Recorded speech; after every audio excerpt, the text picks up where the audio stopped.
Diz assim o texto: não se ponham em julgo desigual com descrentes, pois o que tem em comum a justiça e a maldade?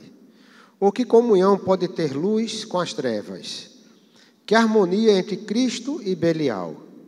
Que há de comum entre o crente e o descrente? Que acordo há entre o templo de Deus e os ídolos? Pois somos santuário do Deus vivo. Como disse Deus, habitarei com eles e entre eles andarei. Serei o seu Deus e eles serão o meu povo.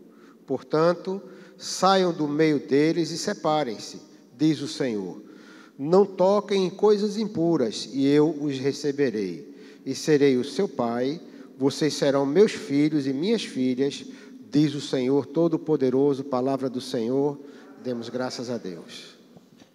Pedimos a Ti, Senhor, que o Teu Espírito esteja dando-nos sabedoria e entendimento da Tua palavra e possamos transmiti-la com fidelidade ao Teu povo para a edificação da Tua igreja. É assim que pedimos por Cristo Jesus, nosso Senhor. Amém.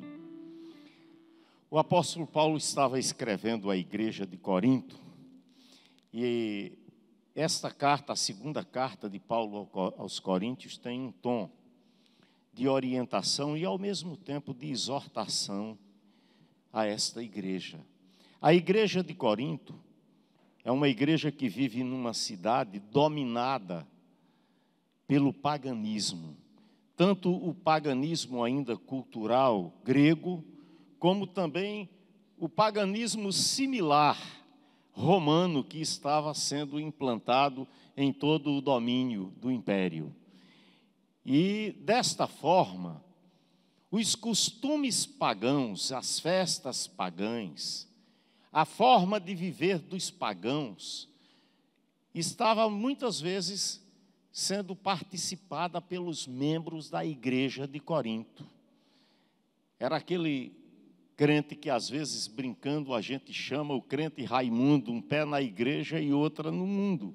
Então, assim viviam os cristãos da igreja de Corinto, ao ponto do apóstolo Paulo fazer exortações diretas e até severas a este povo, dizendo: olha, vocês não se prendam a um jugo desigual com os infiéis.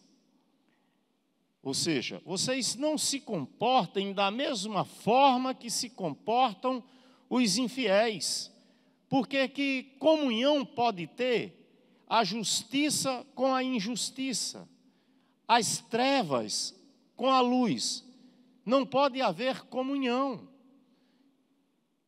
Que acordo pode ter entre Cristo e os demônios? Portanto, que comunhão pode ter o fiel com o infiel? E ele pergunta: vocês por acaso não sabem que são templo do Espírito Santo de Deus?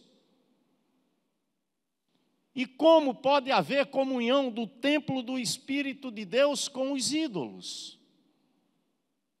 E de forma particular, Paulo está ressaltando a presença dos ídolos, da idolatria existente em Corinto. E eu vejo que não é diferente dos nossos dias. Nós vivemos num mundo onde o pecado transborda em todos os ambientes. A idolatria se associa ao pecado, muitas vezes até sem que percebamos, sem que tenhamos esse entendimento. Estamos nos aproximando, aliás, nos aproximando não, desde não sei quanto tempo, aí, aliás, o Brasil é um carnaval o ano todo. Essa é que é a grande verdade. Esta festa, com os seus princípios pecaminosos, está presente no nosso país o ano todo. Não é à toa que o Brasil é chamado o país do carnaval. E os limites são quebrados. os símbolos estão presentes. Por exemplo, o símbolo da entrega da chave de uma cidade ao rei Momo. É como se dissesse: cai por terra toda a autoridade, caem por terra todos os valores, e todos agora têm a liberdade de fazer conforme os princípios desta festa.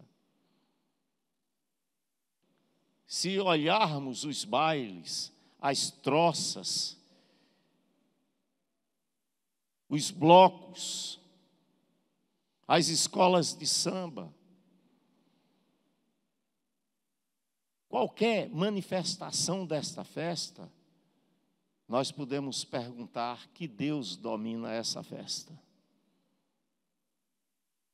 E nós sabemos a resposta. Se virmos a colheita pós período carnavalesco, nós entendemos quem estava no comando. Não nos enganemos, meus queridos.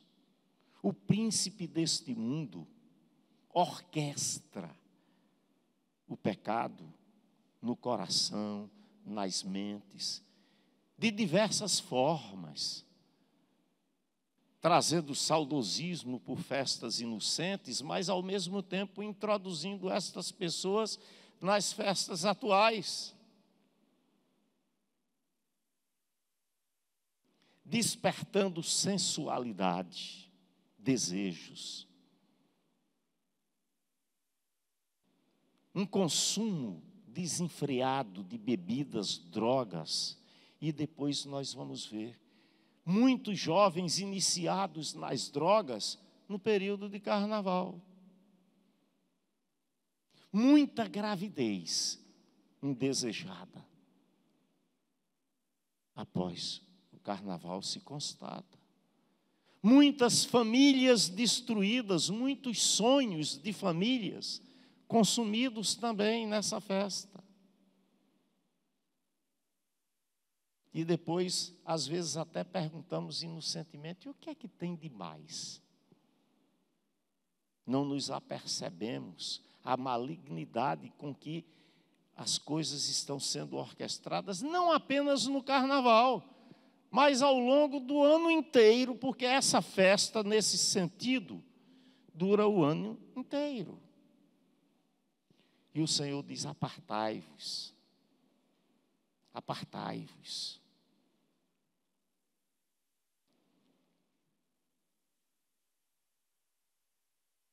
Não toqueis em nada imundo, e eu vos receberei. Este é o desejo de Deus, é que sejamos consagrados a Ele. O autor da carta aos Hebreus diz assim: segui a paz com todos os homens e a santificação, sem a qual ninguém verá o Senhor.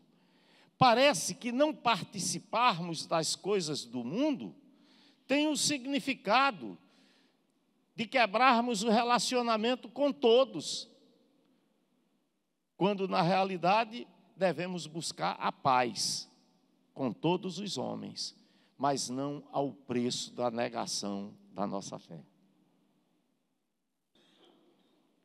Sabe, queridos, é difícil viver neste mundo sem se contaminar. Muitas vezes a gente pergunta: e eu vou ser diferente? E Cristo nos chamou para sermos diferentes. Quem não quer ser diferente do que está estabelecido neste mundo de pecado, não tem razão de estar aqui. Não tem razão de querer seguir a Cristo, se não quer ser diferente. Quer apenas ouvir palavras diferentes, exortações diferentes, mas viver conforme o modelo? Isto é mais do que nunca participar desta festa com todas as máscaras que elas nos permitem.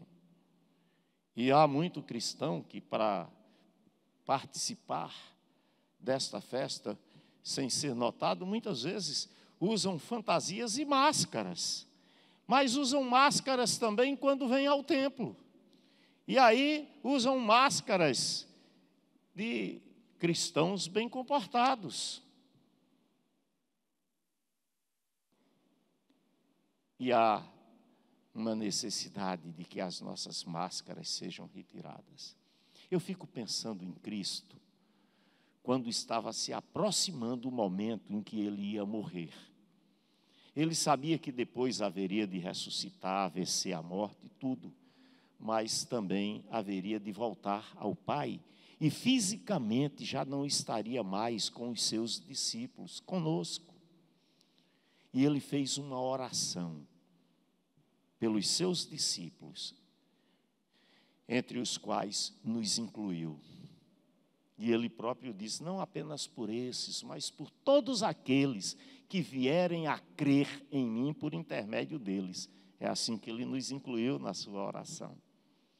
E ele, na sua oração, diz ao Pai, Pai, eu já não estou mais no mundo, mas eles estão.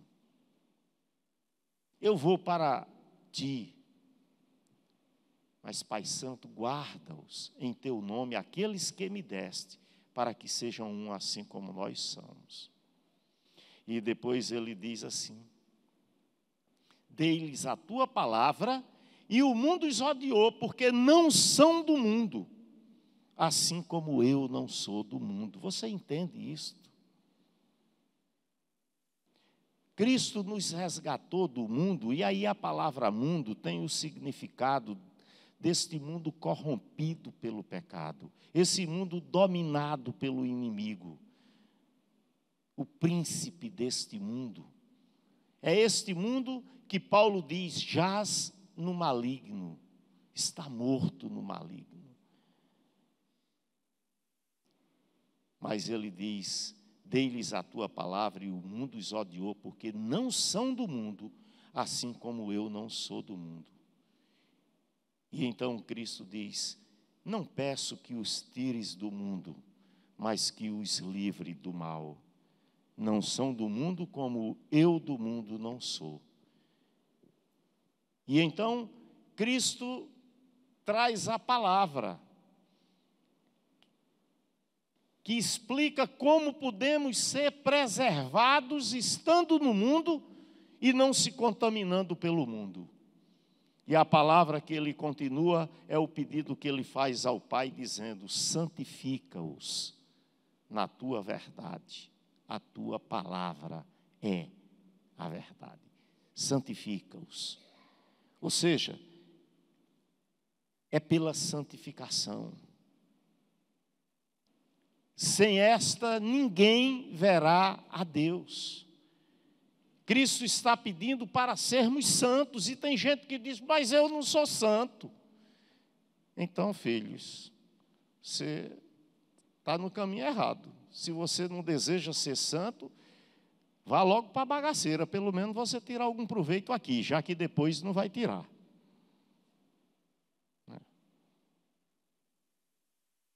Mas meio termo não há. Cristo não suporta aqueles que estão no meio do caminho, que estão em cima do muro, que não são quentes nem frios, mas são mornos. Ele diz até que nos vomitará aqueles que assim se comportar. Então vem a pergunta, o que é ser santo? Que santificação é esta que devemos desejar que Deus realize em nós?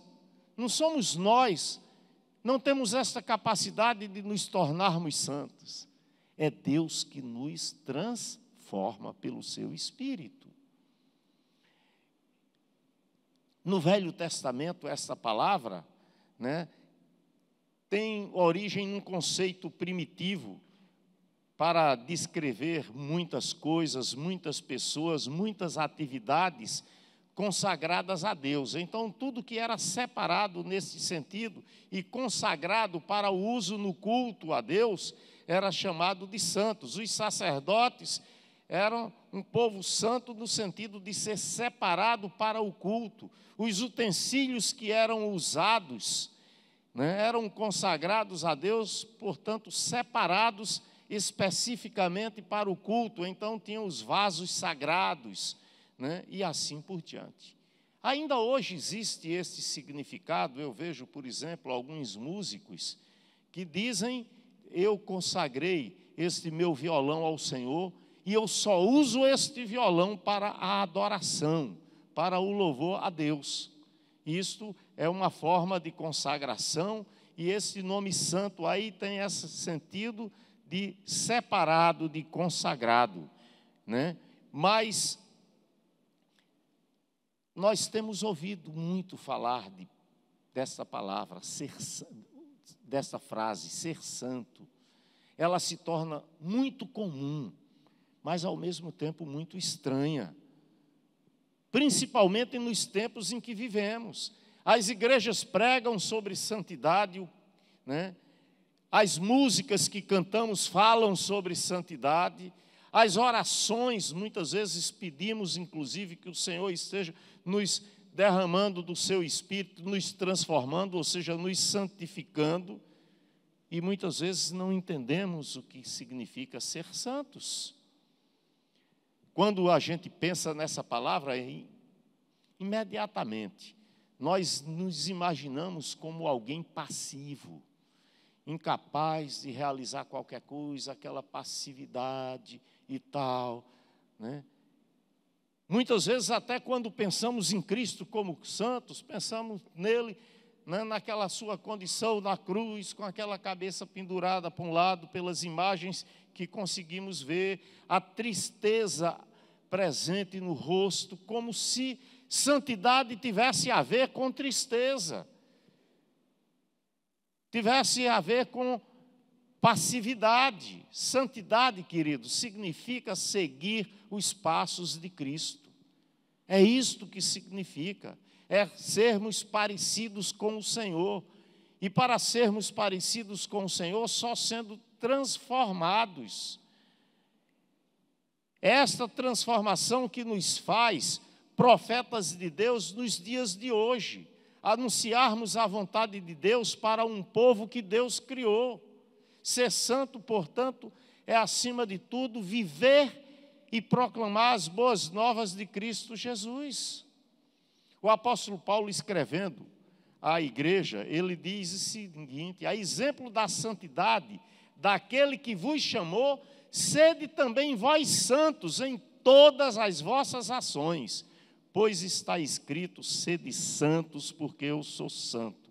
Ou seja, santidade é um imperativo para um cristão. A busca da santidade deve ser um desejo presente no coração de todo cristão.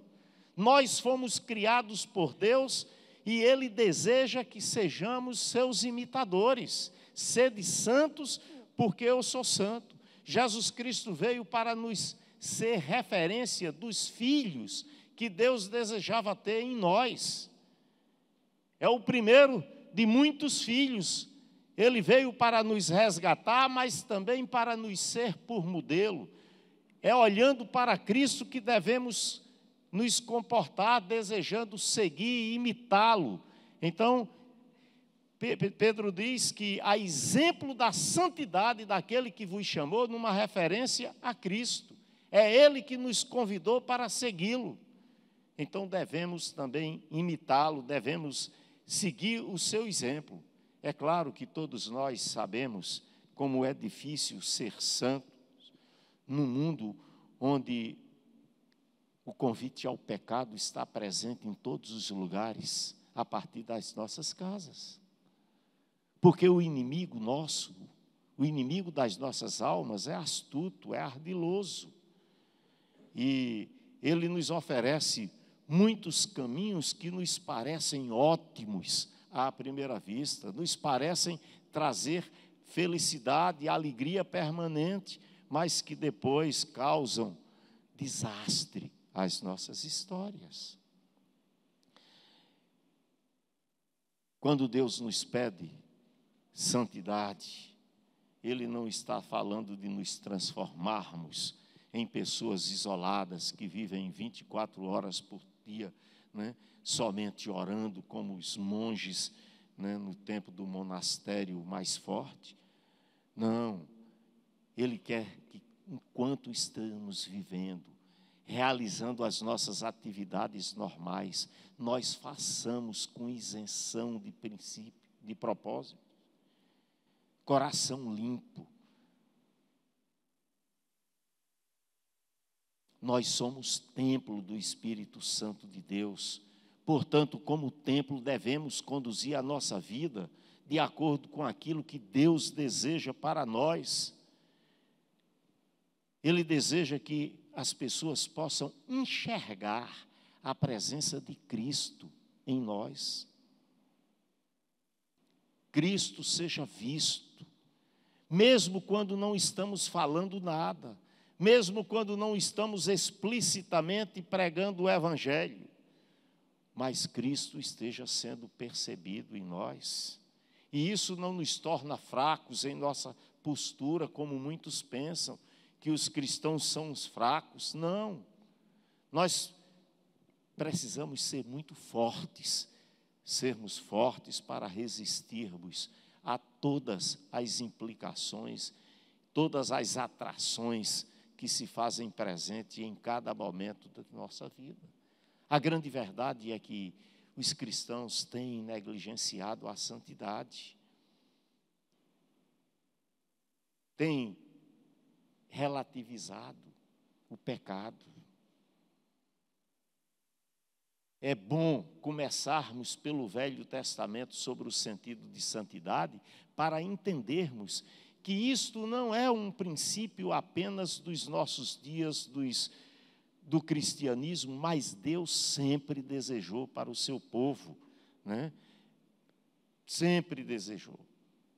Então, nós podemos entender que sermos santos é, acima de tudo, nos consagrarmos como um povo separado por Deus, um povo resgatado por Cristo, para viver de forma diferente, para, através das suas palavras, das suas ações, do seu caminhar, ser manifesta a presença de Cristo.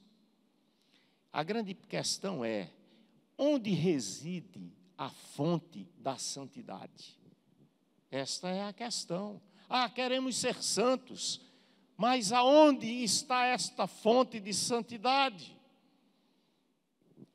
O Senhor Deus diz assim, falando ao seu povo Israel: eu sou o Senhor vosso Deus, portanto vós vos consagrareis e sereis santos, porque eu sou santo. Santidade não é apenas um atributo de Deus, mas é a essência de Deus. É a essência de Deus. Portanto, nenhuma santidade existe fora de Deus. Se alguém quer ser santo, não pode estar separado de Deus. Pelo contrário, deve estar em íntima comunhão com Deus. Não há santidade distante de Deus. Toda santidade vem de Deus. E o termo santidade, portanto, inicia descrevendo as coisas que são separadas daquilo que é impuro. Mas isto é apenas o começo da caminhada. É uma ideia que não é nova, mas que está criada desde quando Deus criou os nossos primeiros pais. A Bíblia diz que nós fomos criados à sua imagem e semelhança. Nós fomos criados por Deus em santidade. A separação de Deus, o afastamento de Deus, é que levou os nossos primeiros pais a entrarem em comunhão com o inimigo. E foi exatamente assim, nesta distância, nessa comunhão com o mal, na isca lançada por Satanás, parecendo bom aos olhos dos nossos pais, que o pecado entrou na nossa história. Deus disse que vocês não façam assim, porque Ele sabe que se vocês fizerem, vocês serão como eles, conhecedores do bem e do mal. Queridos, é assim que começa a história, a separação de Deus, para fazermos aquilo que Ele não deseja que façamos. E foi pelo pecado que os nossos primeiros pais sentiram a separação de Deus. E quando Deus se aproxima deles, porque Deus não se afasta de nós, nós aqui deles nos afastamos. A primeira tendência é afastarmos-nos de Deus, e o Gênesis mostra o homem em pecado. Quando Deus o procura no jardim do Éden, eles estão escondidos. Ouvimos a tua voz e nos escondemos, porque nós tivemos consciência da nossa nudez, a nudez desvendada pelo pecado. Desde a criação, Deus quis um povo santo para si, uma comunhão especial com os homens. Este é o desejo de Deus. Ele desejou um povo que fosse capaz de andar com Ele e falar com Ele, numa relação e união especial. E Deus estabeleceu limites para esta associação. Seu caráter santo não pode ser contaminado pelo pecado, pela corrupção. Devemos buscar na sua presença a purificação. Povo sem santidade não pode permanecer na presença de Deus. É isso que a Bíblia nos diz. E quando Deus separa o seu povo, Ele diz: eu sou o Senhor vosso Deus, portanto vós vos consagrareis e sereis santos, porque eu sou santo. E Ele diz: eu sou o Senhor que vos faço subir do Egito, para que eu seja vosso Deus, portanto sereis santos, porque eu sou santo. Nós dizemos que fomos resgatados por Cristo, fomos libertos do passado, do pecado, para uma nova vida. E esta nova vida é uma vida diferente. Nós somos exortados para vivermos agora sendo separados do pecado. E há muita gente dizendo: mas não faz mal, é só agora, é só esses diazinhos. É porque o seu coração continua no pecado. O seu coração não se alegra por estar na presença de Deus. Estão fantasiados, disfarçados de fiéis, mas na realidade os seus corações continuam dominados pelo pecado. Deus nos deseja santos, e é por isso que Ele nos enviou Jesus, para que pelo seu sacrifício o nosso passado fosse redimido. É o sangue de Cristo que nos purifica de todo o pecado. Mas se for para vivermos da mesma forma, nós estamos tornando inútil o sacrifício de Cristo por nós. Queridos, a santificação é essencial para termos comunhão com Deus. A igreja em Corinto estava rodeada de imoralidade, de uma falsa religiosidade. Os cristãos eram frequentemente tentados a voltar às práticas mais do mundo pagão no qual viviam. E Paulo entendeu isso quando lhes escreveu essa carta de encorajamento, dizendo que o pecado não deve ter lugar na vida do cristão. Não vos ponhais em julgo desigual com os incrédulos. Que sociedade pode haver entre a justiça e a iniquidade? Que comunhão das trevas com a luz? Que harmonia pode existir entre Cristo e o maligno? Que união do crente com o incrédulo? Nós encontramos nesses versículos coisas que são totalmente opostas. Paulo não nos encoraja a nenhum tipo de compromisso com o pecado. Ele não diz que a justiça pode coexistir com a injustiça. Em vez disso, ele diz que devemos ser, sim, intolerantes com o pecado. Eu não disse intolerantes com o pecador, intolerantes com o pecado, porque nós todos somos pecadores, mas devemos admitir que somos e buscarmos o perdão de Deus para manter comunhão com Ele. E somente através do sincero arrependimento, mas também de um desejo ardente de buscarmos a santidade. Na vida do verdadeiro cristão, o pecado é um acidente e não uma prática cotidiana e natural.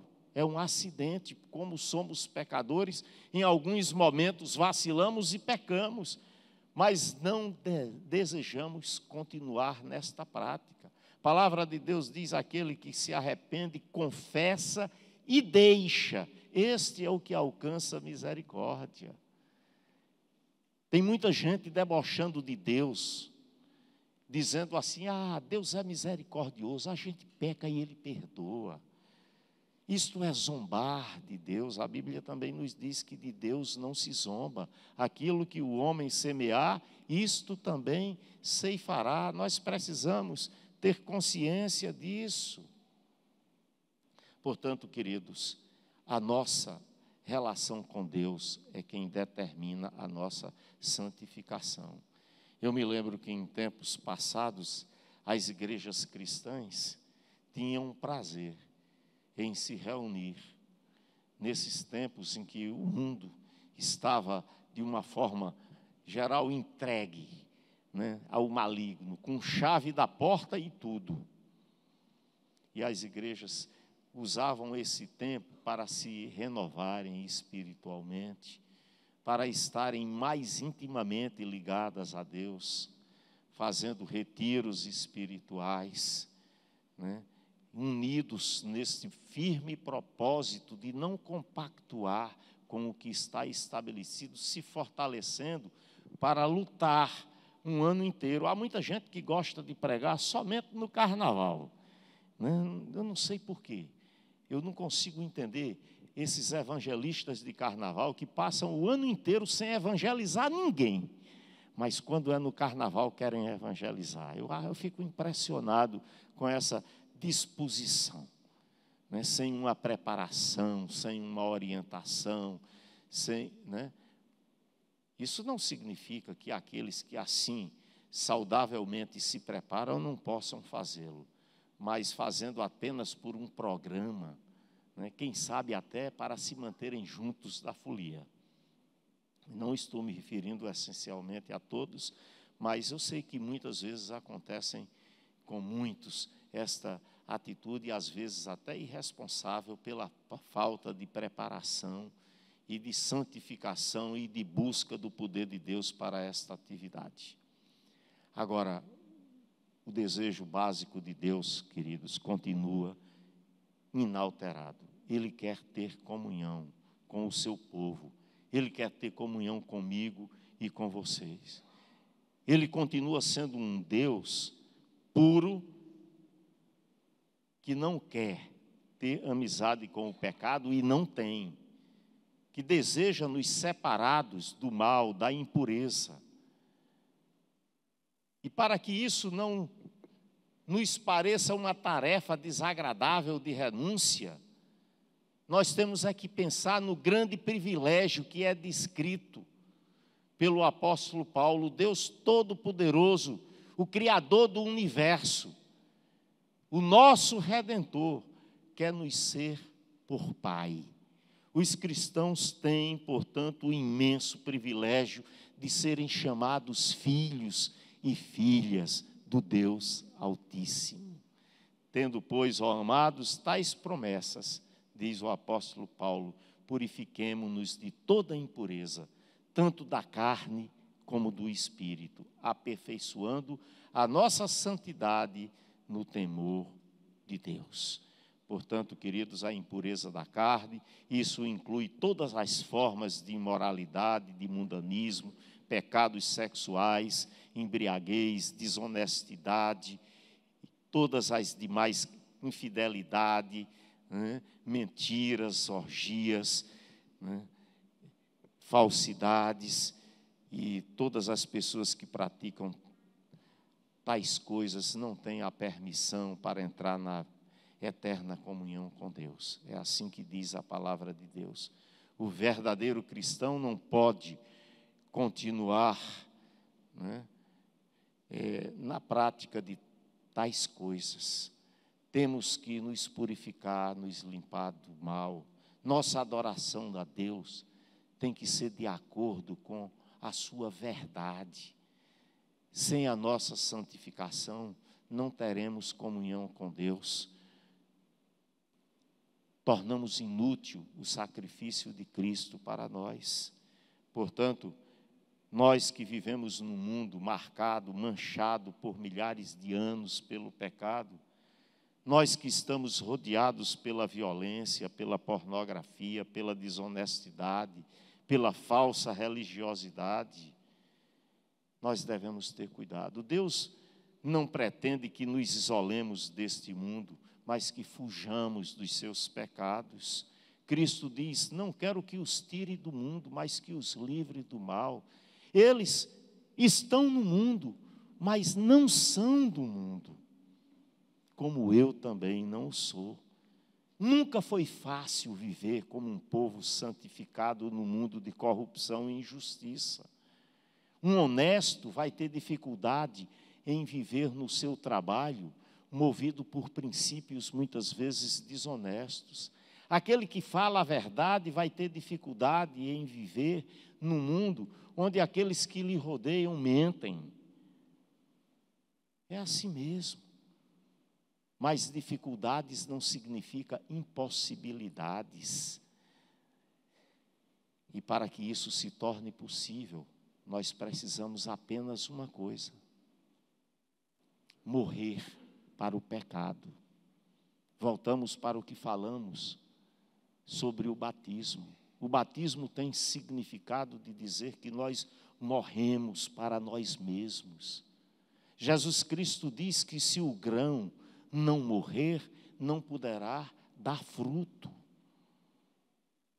Quando nós estávamos falando aqui nas nossas crianças, que desde cedo devem aprender este sentido de morrer para as suas vontades pecaminosas, é porque criança tem vontade pecaminosa mesmo. Criança, a gente vai reparar, é egoísta. Você vê uma criançazinha de 1 ano, já não brinca mais com alguns brinquedos. Mas se chegar um outro na casa, e a gente pegar os brinquedos que ele não quer mais nem ver, mas entregar a este, em geral a tendência é ela avançar sobre o outro e tomar os brinquedos e dizer: é meu. Porque isto é do caráter humano, nós nascemos em pecado, diz a palavra de Deus. E estes pecados precisam ser diminuídos, devem ser confrontados, melhor dizendo, né? Então, estava Maria com a Pietra, a netinha e tal, e foi levar, ela gosta muito de pão, e só agora que os pais estão permitindo que ela coma pão. Aí ela foi com um pedaço de pão, e Maria disse que ela ia dar, porque o vizinho lá queria uns pintinhos. Aí ela disse: deu um pedacinho ao pintinho, né? É para dividir, né? E tem se ensinado a ela muito esse conceito de dividir. Aí ela deu uns pedacinhos assim para os pintinhos, aí parou, aí disse: é para dividir, né, vovó? É. Então dê para os pintinhos. Não, já dei. Esse agora é de Pietra. Nós temos em nós esta preocupação de guardarmos o melhor para nós. E os nossos filhos precisam aprender desde pequenos a serem generosos, a servirem. Que tristeza, eu me lembro ainda um dia que estava uma criança bem pequena e a mãe pediu a ela um copo de água. Disse: vá buscar um copo de água para mim, minha filha. Ela se virou e disse: vai tu. Vai tu.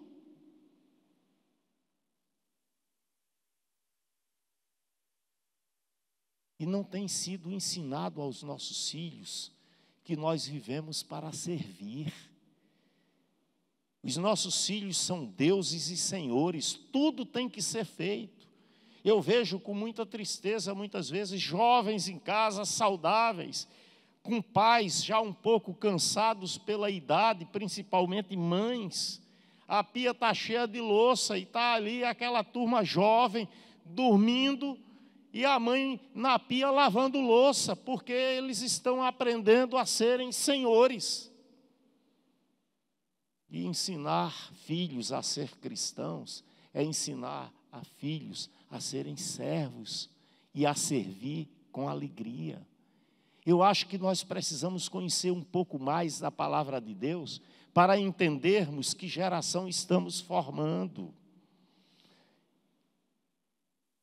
Pais renunciando às suas autoridades e às vezes também exercendo a autoridade equivocadamente com autoritarismo. As duas coisas acontecem ao mesmo tempo. E precisamos aprender a vivermos em todas essas coisas em santidade. E somente quando nos debruçamos na palavra de Deus, quando estudamos a palavra de Deus, que é a verdade, é que podemos entender que através dela nós podemos ser santificados. Eu quero orar por você. Eu não sei quais os seus projetos para esses dias que se seguem. Eu não sei quais as orientações que vocês têm dado, inclusive aos vossos filhos, nesses dias. Não sei que tipo de autoridade vocês têm usado. Mas eu quero orar por vocês, para que vocês sejam despertos por esta palavra do Senhor. Sede santos, porque eu sou santo. Assim vos consagrareis a mim. E nesse vos consagrareis está a consagração da nossa família, dos nossos filhos. Meu Pai, nós nos colocamos assim diante do Senhor, pedindo que o Teu Espírito nos visite, que o Teu Espírito nos traga entendimento da Tua vontade, o desejo que Tu tens de ter um povo santo, um povo verdadeiramente consagrado a Ti, um povo que seja insatisfeito com o pecado, um povo que deseje ser instrumento Teu para a transformação deste mundo, e não um povo que se acomoda com os avanços do pecado e simplesmente diz, hoje é assim mesmo.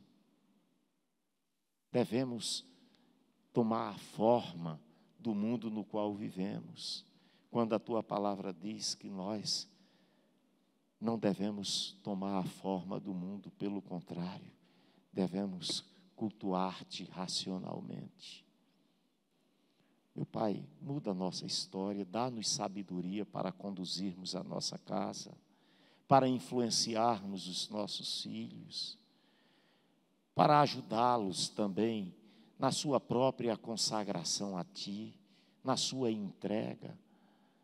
E aqueles que ainda estão distantes de Ti, possamos ser instrumentos Teus para a sua conversão, para que eles se rendam a Cristo, não apenas como Salvador, mas também como Senhor das suas vidas. Ajuda-nos, Pai. Nós pedimos, ó Pai, que os nossos filhos também sejam, ainda estando no mundo, sejam separados do mundo. Não os pedimos que os tires do mundo, mas que os livres do mal. Nós pedimos assim por Cristo Jesus, Teu Filho, nosso Senhor. Amém. Uma chance igual a esta, talvez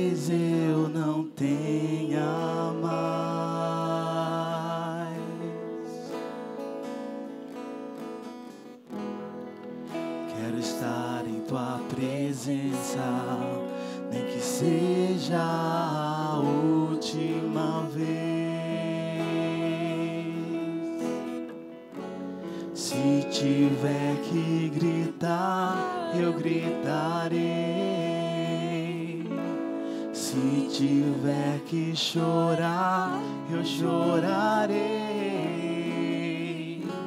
Se tiver que humilhar a mim mesmo, assim o farei. Me dá mais uma chance. Eu quero nascer do teu Espírito. Eu quero matar minha carne, fazer tua vontade, doce Espírito. Que a minha vida seja tua vida, Jesus.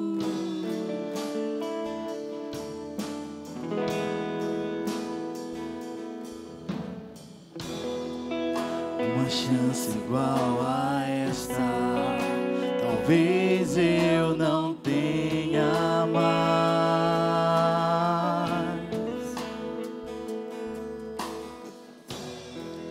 Quero estar em tua presença, nem que seja a última vez.